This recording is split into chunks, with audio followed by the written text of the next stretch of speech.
बदलापूरमधील नामांकित शाळेमध्ये 2 चिमुकल्या मुलींवर अत्याचार करण्यात आल्याची घटना समोर आली आणि यानंतर संपूर्ण राज्यभर या घटनेचे पडसाद उमटलेत।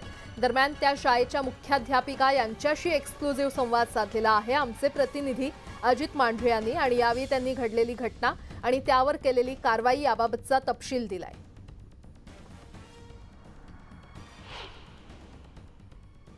हॅलो हा, नमस्कार। मॅडम, नमस्कार। अजित मांढरे बोलतोय। मी पण पाटीलवाडीत राहतो। हा, पत्रकार आहे लोकमतचा। जस्ट छोटी माहिती जाणून घ्यायची होती, जो इन्सिडेंट घडला त्याच्याबद्दल। अं, ते जो जो प्रकार घडला होता तो 12 तारखेला आपण इन्फॉर्म केला होता ना वरिष्ठांना? नाही, 14 तारखेला सर। म्हणजे पालकांनी आपल्याशी संपर्क केल्यावर? हो, म्हणजे काय झालं माहितीये का, हा, एका पालकांनी माझ्याशी संपर्क केला सर। कधी? 13 तारखेला मला एका पालकांनी हा, संपर्क केला हम्म, की असं असं झालं म्हणून। हा, असं तर मी तसं हलकं सोडलं नाही। मी बरोबर। लगेच त्या मुलीला वर्गात बोलवलं। हम्म, त्याच्यानंतर हे वर्गात आणि ऑफिसमध्ये बोलवलं। सॉरी हम्म. सर, मला समजून घ्या, माझी हो, प्लीज मनस्थिती प्लीज। नाही ना, समजा। Obviously obviously. हा, तर मी त्या मुलीला बोलवलं। मी शाळेत 10:30ला गेल्यावर मला मॅडमने सांगितलं की तिच्या पालकांनी असं असं मॅडम सांगितलंय। मी लगेच त्या मुलीला बोलवलं, चल दाखव मला कुठला दादा आहे, काय आहे, म्हणजे चल कुठे काय झालंय वगैरे बघूया। बरोबर तर तिला काही, ते आता 4 वर्षाची मुलगी, काय ती सांगणार मला सांगा। बरोबर। तर सगळं फिरून बिरून आम्ही इकडे तिकडे बघितलं, कुठून इथून येतो का तिथून येतो का, म्हणजे वरती तिसरी चौथीची मुलं असतात ना हम्म, हम्म, सकाळी। तर ते सगळं मी तिचं केलं। नंतर तिच्या पालकांना बोलवून घेतलं की हम्म, काय झालंय, कसं झालंय वगैरे, म्हणजे तर म्हणे नाही मॅडम, आम्ही दवाखान्यात नेतोय तिला, कोणीतरी दादा हात लावतो, असं ती सारखी सांगत होती। बरं, ती शाळेत होती म्हणजे तसं काही ती रडली किंवा हे, आणि लक्षात येतं सर, असं लक्षात येतं बरोबर। खरं म्हणजे। तर त्याच्यामुळे मग 14ला मी त्यांच्या कानावर घातलं कोणाच्या? दुपारी, मॅनेजमेंटच्या, म्हणजे की ओके। असं असं झालंय म्हणून, हा, सर असं असं हात लावलाय, असं असं झालंय। आणि दुसरे पालक जे ते माझ्यापर्यंत आलेच नाही, ते हम्म, 16 तारखेला डायरेक्ट आले, हम्म.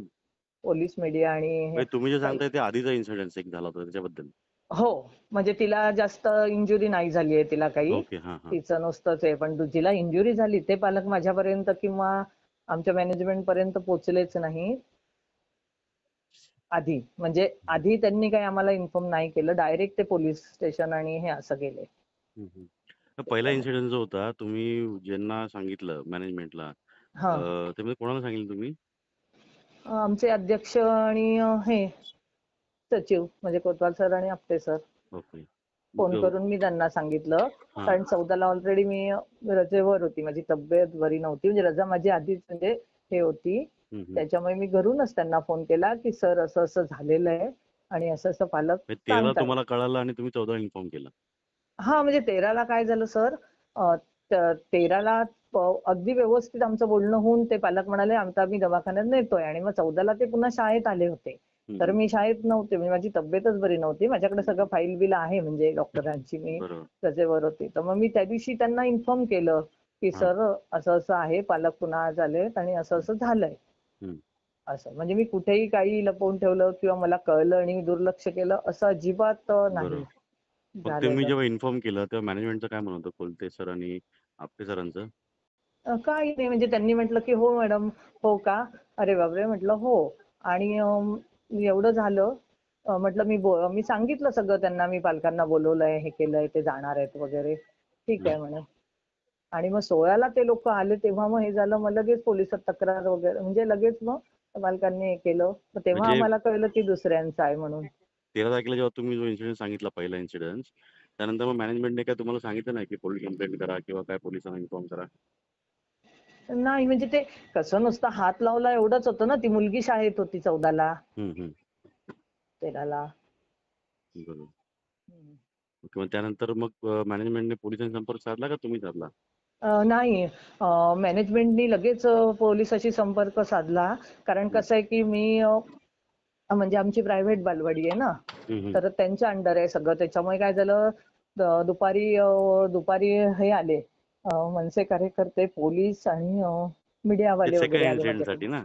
हा ते सेकंड इन्सिडेंट साठी ना? हा हा तर पहिल्या आ- इन्सिडेंटचं जे आहे हा. ते 13 कळल्यानंतर बाकी पुढे आपण काय म्हणजे तसं मॅनेजमेंटने अहो असं पुढ हा, पण म्हणजे ती मुलगी अगदी व्यवस्थित होती सर. 13ला ती पूर्ण दिवस शाळेत बसली. हं, 14ला पण ते लोक आले, त्यांनी ते बरं. हे केलं. म्हणजे ती व्यवस्थित होती. म्हणजे झालंय हे निंदनीय आहे सर. मी याला बरोबर. बिलकुल हे नाही. मला खूप वाईट वाटतं या गोष्टीचं, की नाही असं हे नाही, म्हणजे कुठूनही हे नाही. पण सेकंड वाले जे नंतर तुमच्याकडे आले जे काही राजकीय पक्षाचे लोक आले आणि सगळे लोक आले होते. मग तेव्हा त्यानंतर हां, बोला, बोला. तेव्हा मी लगेच त्यांना बोलवून घेतलं. हं, हं. पुन्हा मी कोतवाल सरांना ना आपटे सरांनाच फोन केला, की सर असे आपल्याकडे आलेले आहेत, या. ते ताबडतोब आले. पोलीस होतेच, त्यांच्याबरोबर शितोळे मॅडम होत्याच. लगेच मग जाऊन त्यांनी हे केलं आणि मग त्यांना त्यांना मग ते तुम्ही आधी कंप्लेंट झाली होती सेकंड इन्सिडेंटची का आधी आले तर नंतर कंप्लेंट झाली?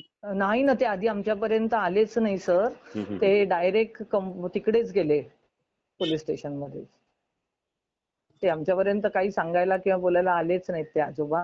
ओके. नंतर ते आजोबा पोलिसांबरोबर, आजोबा आणि त्यांचा मुलगा ते नंतर आले, हं, हं. की असं असं झालंय वगैरे. मग जे पहिला इन्सिडेंट घडला तेव्हा अक्षय शिंदेवर संशय आला होता का किंवा त्या मुलीने असं काही दाखवलं होतं? नाही, दादा कोण, दादा कोण, मी तिला सारखी विचारत होती, कुठे हं, असतो हं. दादा? तर तिने काहीच दाखवलं नाही, कारण ते 4 वर्षाचं मूल काय दाखवू शकणार ना, असं बरोबर. होतं. हं, हं. आणि तो आमच्याकडे सफाई कामगार म्हणून अगदी 8 किंवा 10 दिवसच येत होता. हं, हं. याच्या आधी नव्हता, दुसरा होता. हं, हं. त्याच्यामुळे असं, आणि तेव्हा आम्ही त्यावेळेला सोडतच नव्हत्या. हं, हं. म्हणजे पण आता आम्ही जो अक्षय शिंदेला ठेवलं होतं कामावरती तो डायरेक्टली ते संस्थेने. संस्थेने ठेवला होता. ओके. हां, हां. ओके. म्हणजे मग त्या कॉन्ट्रॅक्ट दिलेला असतो. हां, हां. अच्छा. कॉन्ट्रॅक्ट दिला होता. म्हणजे कॉन्ट्रॅक्ट असतो आणि हा हं, बदली म्हणून आला होता. हं, हं. मग त्याचं काही बिहेवियर वगैरे आपल्याला कधी वाटलं होतं असं? नाही, काहीच जाणवलं नाही. तो आमच्याकडे जास्तीत जास्त 8 किंवा 10 दिवस आला असेल, बस, याच्यापेक्षा नाही. आणि काही असं जाणवलं नाही कधी काही, की मग आता जे इन्सिडेंट घडला सेकंड, सगळे लोकं आले तिथे. त्यानंतर मग जेव्हा कळालं त्याचं नाव, तेव्हा तुमचं कधी त्याच्याशी बोलणं झालं होतं का अक्षयशी? नाही. त्याच्या आधी माझं एकदा झालं होतं. म्हणजे हां, जेव्हा तो आला ना नवीन, हां. हे झाला, तेव्हा मी त्याचा फोन नंबर माझा दिला होता, त्यांचा घेतला होता, नाव विचारलं होतं. हं, हं. सगळी माहिती घेतली होती म्हणजे मी त्याची, मला जी. ओके.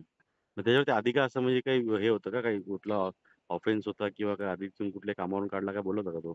जास्त नाही, त्याचं तसं काही बोलला नव्हता. मी त्याला विचारलं, कोण आहात तुम्ही, नाव काय तुमचं? तर नाव सांगितलं. म्हणे आधी जे होते हं, त्यांचा, म्हणे मी भाऊ आहे, तो माझा हं, धाकटा भाऊ आहे, मी मोठा भाऊ आहे. हं, मग मी हं. विचारलं की तुमचं काय? तर म्हणे नाही, लग्न झालंय, बायको प्रेग्नंट आहे, अशी सगळी माहिती त्यांनी मला दिली.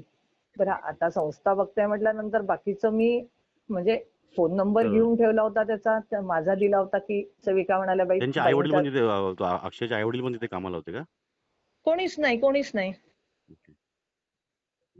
त्यांच्या भाऊ घरच्या होता, फक्त भाऊ होता हां, हां. आमच्याकडे. भाऊ होता म्हणजे आमच्याकडे, म्हणजे काय, तो तिकडे माध्यमिक मध्ये होता. त्याला हं. तर माध्यमिक येत नाही. इकडे थोडं मग त्याचं बिहेवियर भाऊ, कसं होतं काय म्हणजे अक्षय आणि काय? भावाचं व्यवस्थित होतं. हं. भाऊ होता बरेच दिवस ओके. आमच्याकडे. आणि किती तो 15 मिनिटं सकाळी येऊन फक्त संडास बाथरूम झाडून जायचे, दुपारी पण. आणि आमच्या सेविका उभ्याच असायच्या. हं, पण ते हं, हं. काय झालंय ना, हे खरोखर अभिज्ञ आहोत आम्ही, खरंच. झोप नाही का.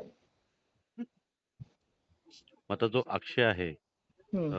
त्याच्याबद्दल काही कोणी आधी सांगितलं होतं किंवा नंतर काय आपल्याला कळालं होतं किंवा सगळं इन्सिडेंट झाल्यानंतर मॅनेजमेंट त्याच्याशी काय बोलली होती? नाही, त्याला डायरेक्ट काय झालं, डायरेक्ट पोलिसांच्याच ताब्यात दिल्या गेला ना त्याला. हं. मग तेव्हा कसं त्याच्यामुळे कळालं की तो अक्षय होता म्हणून? नाही, इथून काहीतरी त्यांचे मॅनेजमेंटनी हे केलं ना, सगळ्यांचे फोटो हे केले मॅडमला वाटतं. मग त्याच्यात काय त्या मुलींनी ओळखलंय की हा दादा आहे म्हणून. ओके. त्यांच्या अक्षयच्या कोणाचा फॅमिलीचा नंबर आहे तुमच्याकडे? नाही, नाही सर. फॅमिलीचा नंबर घेण्याची काही हे नाही ना. त्याचा तो घेऊन ठेवला होता म्हणजे काय, की इमर्जन्सी, म्हणजे माझा त्याला देऊन ठेवला होता म्हणजे काय, की येणार नसशील तर कळव त्या दिवशी तू येणार नाही, म्हणजे मी माझ्या सेविकांकडून करून घेईन अशा ह्याने. आहे नंबर तुमच्याकडे आहे तो? बघावं लागेल सर, बघीन, बघते. बाहेर आहे मी, जरा बघते. चालेल, चालेल. बाकी तुम्हाला काय बाजू मांडायची आहे? तुम्ही काय म्हणजे कशा रीतीनं हे सगळं घडलंय आणि काय अक्षय बद्दल काय? आता मी तुमच्याशी बोलले ना सर आता हे सगळं. हो, तेच म्हणजे अजून काय एक्स्ट्रा असेल?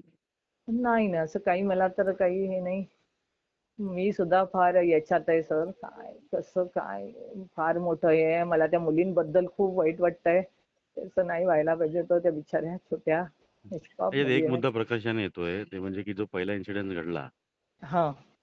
तेव्हा जर शाळेने, मॅनेजमेंटने काही ॲक्शन घेतली असती, तर सेकंड इन्सिडेंट घडला नसता असं सगळं आहे. नाही पण ते काय म्हणतायत माहितीये का की आधीच ते लोकांचं आधी घडलंय वाटतं आणि हिचं नुसतं काय म्हणजे ते आमच्यापर्यंत आले नाही त्याच्यामुळे असं काही हे नाही ना. हं, हं, हं. हेच झालं नाहीये काही त्याचं. बरोबर. याआधी कधी असा नाही ना शाळेत कधी प्रकार घडला? कधीच नाही सर. माझी 30 वर्ष सर्व्हिस झाली. मला खूप म्हणजे खूप खेद आहे सर या गोष्टीचा. खरंच नाही. तुमचा काय पोलिसांनी जबाब वगैरे घेतलाय? नाही अजून घेतला नाही. हं, पण घेतील आता ते आता आहेत सगळं चालेल, घेतील. चालेल.